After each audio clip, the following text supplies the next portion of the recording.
There's something about a fast-paced, cosmopolitan city that truly inspires entrepreneurs. As part of Local Success Season 2, I will be introducing you to 12 very talented entrepreneurs. As we follow their journey, we discover what it took for them to get to where they are today.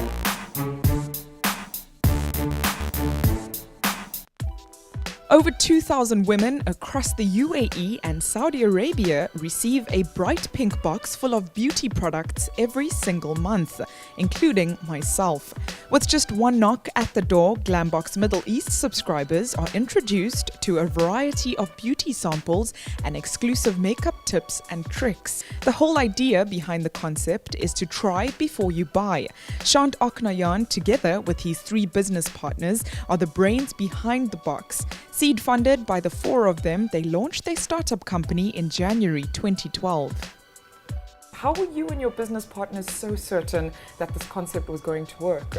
We weren't actually certain that it was going to work, but we tried to do as much homework as possible in minimizing the risk. My partners and I, there's 4 of us, we all come from a management consulting background, so very analytical from that perspective. Because we've been advising companies for so long on how to get online and how to create a digital business, we decided that we wanted to do this ourselves. There are 4 men behind this brand. Are you quite surprised that you've gotten into the beauty business yourself? We are. I mean, the 4 of us kind of look at each other now and then and say, well, what is this product, right? Luckily, our team is actually very experienced women. So we rely on their expertise to actually choose the right products, create themed boxes as well, that will be appealing to consumers. And we're learning along the way. I now know what shimmer is, and I've discovered a caviar hair mask that I didn't know about. So it's an interesting experience from that perspective. Learning experience. It is.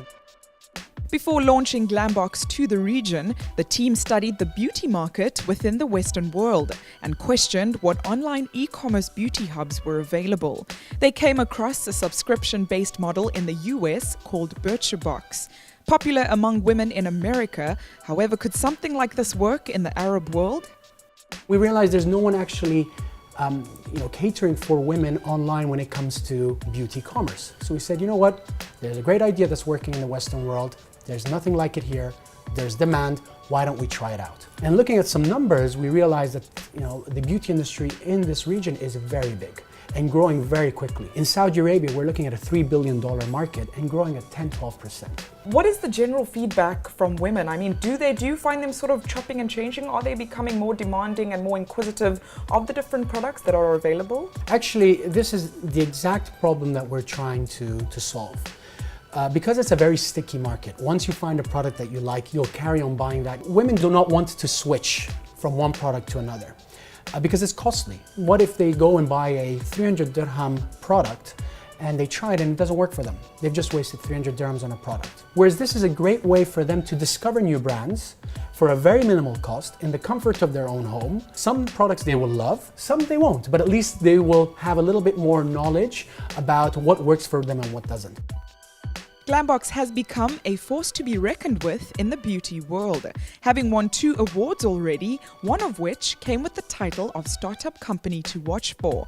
Gaining recognition so early in the game, Shant says that their e-commerce startup still has a long way to go.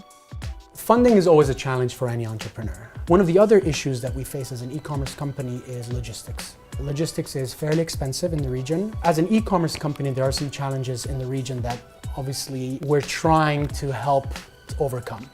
One of them is payments. 70% of e-commerce is still conducted with cash transactions here in the Middle East. And that's had its challenges of people saying, actually, I'd love to pay cash. Can I come to your office and give you the money instead? Why don't you actually trust us and pay online and we'll deliver the goods? And we've seen that trust has come through. Recently, you've announced a $1.36 million investment. You've specifically chosen to expand to the Saudi market, Saudi Arabia.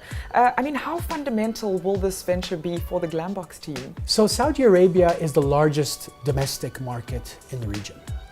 30 million people, a lot of big cities, in rural areas though. So very dispersed population that maybe don't have access to products as extensively as we do here in the UAE, where there's a mall every corner. So we said, why don't we bring that convenience to their home? This is something that we've been getting a lot of requests from Saudi Arabia to say, I want to subscribe to Glambox. So if we start with the Glambox offering for them, and then after that say, well, there's a groom box for men, where they can discover maybe new grooming products, beauty products. Men's beauty is actually growing very quickly in this part of the world. And why stop there? Why not a baby box? The options are endless. There are multiple options that we're looking into.